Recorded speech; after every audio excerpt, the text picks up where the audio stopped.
Blazing Saddles didn't follow the rules. It blew them to pieces. Fights broke out, lines got censored, and the star, he changed mid-scene. These are 20 weird facts about Blazing Saddles. And the bonus? Let's just say even the Duke said no. Saddle up. This ride gets rough, fast. Number 1. On the first day of filming, everything fell apart. The role of the Waco Kid wasn't supposed to go to Gene Wilder. It was originally given to Gig Young, an Oscar-winning actor with a serious face and a Hollywood pedigree. He looked the part. The studio trusted him. But the moment he stepped into the jail cell for his first scene, something was off. His hands were shaking, his voice kept cracking, and then, mid-take, he collapsed. At first, everyone thought it was a bit, but it wasn't acting, it was withdrawal. Young was going through severe alcohol detox, and within hours, he was pulled from the production entirely. Mel Brooks didn't panic. He walked off set, picked up the phone, and called one person he trusted completely, Gene Wilder.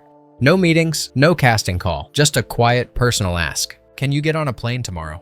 Wilder didn't ask for the script, didn't ask about the role. He just said yes. By the next morning, he was standing on set, tired, jet-lagged, and completely unprepared. But when the cameras rolled, he was the Waco Kid, and nobody ever questioned it again. Number 2. Before the cameras rolled, Richard Pryor was already shaping the soul of Blazing Saddles. Mel Brooks brought him in to help write the script, and Pryor went for the throat. He didn't soften anything. His jokes had weight, and he gave the movie something it didn't have yet: real danger. Brooks didn't just want his words, he wanted Pryor in the lead, because Pryor didn't just make people laugh, he made them uncomfortable, and then made them laugh anyway. But the studio didn't see it that way. They didn't see a genius with something to say. They saw a man with baggage, a man who made headlines for all the wrong reasons. And they got scared, so they pulled him out before he ever got close. The role went to Cleavon Little, who crushed it. Smooth, sharp, and unforgettable. But the rhythm, the bite behind the laughs, that was still Pryor. He didn't wear the badge. He didn't ride the horse. But the movie ran on his voice from start to finish. Number 3. The first time studio execs saw Blazing Saddles, they were horrified. Not because the jokes didn't land, because they couldn't believe what they were seeing. The racial satire, the fart jokes, the guns, the slurs, the horse punch. They thought it was suicide.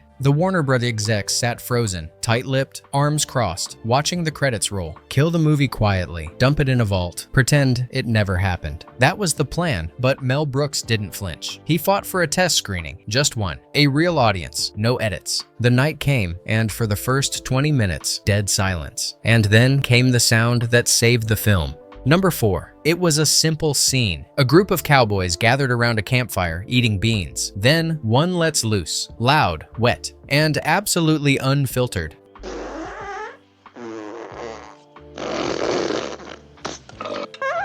Then another, and another. Within seconds, the theater erupted. Laughter bounced off the walls. People were crying, slapping their knees. It was the world's first mainstream movie fart joke, and it broke the spell. The laughter didn't stop. It built, scene after scene, until the crowd was rolling. One ridiculous sound effect gave the audience permission to laugh, and Blazing Saddles went from a film the studio wanted to kill to a comedy they suddenly couldn't ignore. Number 5. When Mel Brooks called Gene Wilder, it wasn't just a favor, it was a rescue mission. Wilder didn't need convincing, but he had one request. If I do this, I'm not playing it for laughs, I'm playing it straight. Mel didn't even hesitate. That choice, to play the Waco Kid with calm, drunken dignity instead of slapstick, became the secret weapon of the entire film. While the rest of the cast leaned into chaos, Wilder floated through it like a ghost with a gun. His delivery was quiet, dry, almost Tasaya. And that contrast? It made every line sharper. The Waco Kid wasn't just funny. He was tragic. A broken sharpshooter hiding in a jail cell, delivering some of the film's funniest lines without cracking a smile. Wilder didn't mug for the camera. He just whispered the truth and let the madness swirl around him.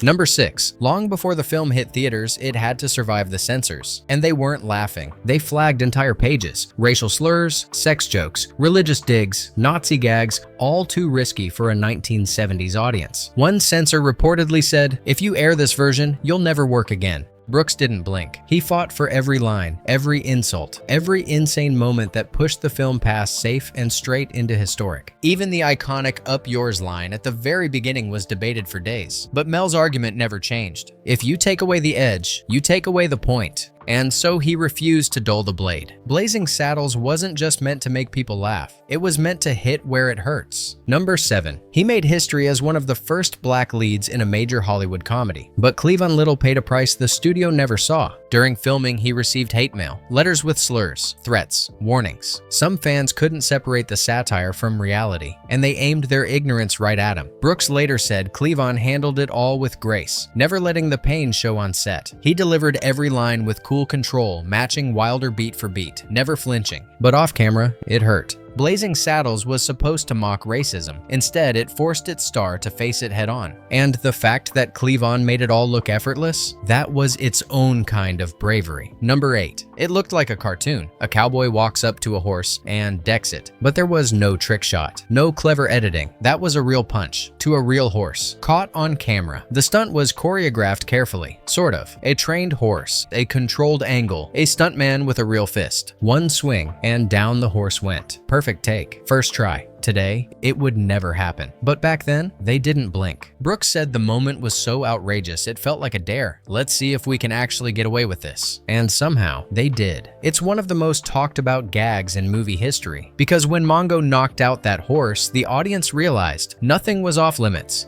Mongo like candy. Number 9. Hedley Lamar wasn't just a character. He was revenge. Mel Brooks modeled the pompous, power-hungry villain after a real-life Hollywood executive, one who talked big, did little, and constantly took credit for other people's work. He never said which exec, but those who worked with him, they knew. Harvey Korman leaned into the parody. The smug looks, the fake intellect, the pure vanity. He played Lamar like a man who thought he was a genius, but couldn't remember his own henchmen's names. The result? A villain so ridiculous you almost forget how real he actually was. And when he screamed, "It's Hedley," you could almost hear every Hollywood producer Mel Brooks ever hated, crying out in unison. Look, Herman, I'm in Hedy Lamar's shoes. Hedley. Number 10. Slim Pickens had done dozens of westerns. He was the real deal. Cowboy boots, tobacco drawl, rodeo grit. So when he was cast in Blazing Saddles, he showed up ready to do what he always did, play it straight. Nobody told him it was a spoof. Brooks let him believe he was in a serious western, because that deadpan delivery, that was the joke. Pickens charged through the script with total sincerity, reacting to every fart, fight, and chaos-filled scene like it was real frontier drama. And that's why it worked. He never winked, never flinched. He grounded the madness by treating it like gospel. In a movie full of absurdity, Slim Pickens was the one man who kept it honest, even if he had no idea what kind of movie he was in. Dang, that was lucky. Doggone near lost a $400 handcart. Hey, pretty wild so far, right? If you're enjoying this madness, go ahead and like or subscribe so you don't miss what's coming next. Because in a minute, we hit explosions, a dance number that made no sense, and a scene so confusing, even the studio head had to ask what just happened. Trust me, it only gets more ridiculous from here. The human being alive. Oh, it's down the hall and to the left. Number 11. In one of the film's wildest action beats, a dynamite charge sends a fake toll booth flying into the air. On screen, it looks like classic slapstick. But behind the scenes? It was inches from disaster. The explosion was rigged to fire after the actors cleared the blast zone. But on the day of shooting, something went wrong. The charge detonated early. A misfire sent debris flying, just seconds after the cast moved out of frame. Everyone froze. No one was hurt, but it was close. Too close. After that, Brooks reportedly banned all non-essential crew from standing anywhere near set during explosive scenes. And still, he kept the shot. Because in Blazing Saddles, even near death could be played for laughs. Number 12. The movie ends in total anarchy. Actors breaking the fourth wall, fights spilling into other sets, and suddenly, a full-blown musical number. Dom DeLuise appears out of nowhere, leading a line of dancers in a chaotic chorus line meltdown. It's absurd. It's hilarious. And it almost never happened. Executives were confused. They called it too insane, a waste of time, and completely disconnected from the story. Brooks didn't argue. He just filmed it anyway. DeLuise improvised most of his lines on set. The dancers barely rehearsed. The whole number was stitched together in editing, and somehow it became the perfect climax to a movie that refused to follow any rules. In a film that punches horses and breaks the fourth wall, why not throw in a tap dancing meltdown? Number 13. When Mel Brooks screened the final cut, one studio executive sat through the whole thing in silence. After the lights came up, he had one question. Why did they leave the movie? Brooks stared at him. "Because it's over," he said. The ending of Blazing Saddles, where characters literally ride off into another film set, then drive away in a limo, wasn't just a joke. It was a statement. Brooks wanted to break everything, genre, story, even the screen itself, but not everyone was ready. The executive didn't get it. Test audiences loved it. And Mel? He never explained it again. Because if you're asking why the characters leave the movie, you probably weren't ready for Blazing Saddles in the first place. Number 14. He was the director, the writer, the madman pulling every string behind the camera. But Mel Brooks wasn't done. He also jumped into 3 different roles on screen, because why not? Governor William J. Lepetomaine, a Yiddish-speaking Indian chief, and the over-the-top director in the final act's movie within a movie. The crazy part? He barely rehearsed. He'd show up, throw on a costume, scribble a few lines on set, and film. Each character felt like a fever dream, and that was the point. Brooks said playing multiple roles let him mock every corner of the system, from clueless politicians to broken Hollywood itself. And he proved it didn't take method acting or months of prep to make people laugh. Just nerve, chaos, and a willingness to wear a headdress while shouting in fake Yiddish. Laws in gain! Kappa walk, it's all right. Thank you. Thank you. Thank you. Number 15. Blazing Saddles was a box office smash, a cultural earthquake, and one of the most talked about films of the decade. So when awards season rolled around, people assumed it was a lock. Best Supporting Actress, Best Editing, Best Song, 3 nominations, 0 wins. The Academy wasn't ready. Critics loved it. Audiences worshipped it. But Hollywood insiders? Too uncomfortable. The satire was too sharp. The language too raw. The whole thing too dangerous to celebrate publicly. Mel Brooks later joked, "They didn't give us Oscars, but they gave us something better, repeat airings." And maybe he was right, because the statue might have looked nice on a shelf, but the laughs? They're still echoing 50 years later. Number 16. After the movie's massive success, the studio saw dollar signs, so they did what studios do best. They tried to turn lightning into a sitcom. It was called Black Bart, a cleaned-up, censored, laugh-tracked version of Blazing Saddles for network television. Same characters, same setup, no edge, no soul, no jokes that landed. The studio buried the pilot, but then resurrected it, not to air, but to maintain the movie's rights. They filmed a handful of episodes, never broadcast them, and shelved the whole thing like it never existed. Even Brooks refused to acknowledge it. In the world of Blazing Saddles, a sitcom version was the cruelest joke of all, because some stories aren't meant to be softened. They're meant to hit hard, or not at all. Number 17. Before the script was even finished, studio executives had a problem with the name. Blazing Saddles, they said, sounded like a 1970s adult film. Too suggestive, too risky, too weird. They pushed Mel Brooks to change it, offering safer alternatives like execs or Black Bart Rides Again.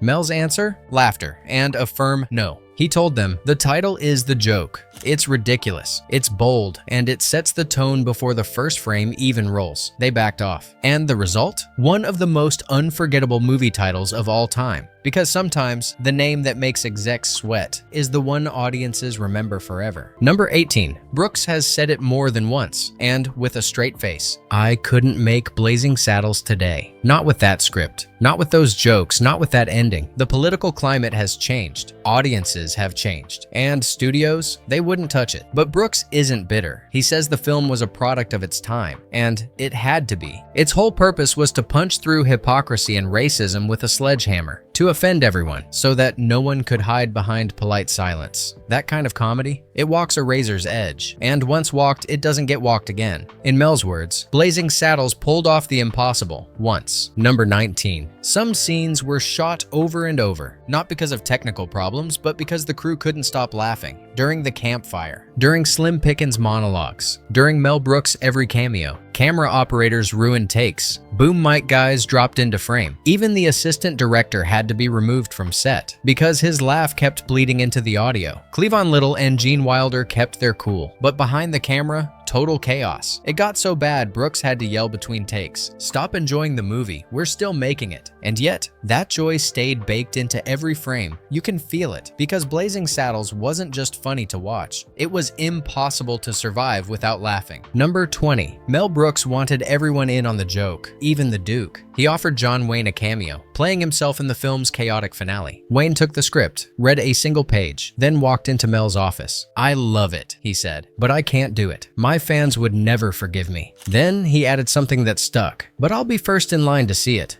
He wasn't kidding. Wayne showed up for opening night. He didn't appear in the movie, but the king of the westerns gave his blessing to the one that tore the whole genre down, and that might be the greatest endorsement of all. Bonus fact: on a film set packed with chaos, explosions, and ego, guess who got the best treatment? One of the horses. During filming, one of the lead stunt horses had its own trailer, complete with padding, cooling fans, and a personal handler. Meanwhile, some actors were changing behind curtains or cramming into shared dressing rooms. Gene Wilder joked that the horse had better accommodations than he did. Mel Brooks later said, "That horse was a star, and it knew it." The animal hit its marks, took direction, and, unlike most of the cast, never broke character. In a movie that punched through every Hollywood convention, maybe it's only fitting that the best performance came from a horse in a luxury suite. Blazing Saddles didn't just cross the line, it drew a new one, then danced all over it. It roasted racism, mocked power, and did it with a wink, a whip crack, and a horse getting punched in the face. No filters, no apologies, just comedy with guts. So if you loved getting behind the madness, hit like, smash subscribe, and tell us in the comments, what fact made you laugh, gasp, or rewind? Because in a world of copycats, only one film ever looked Hollywood in the eye and blew it wide open.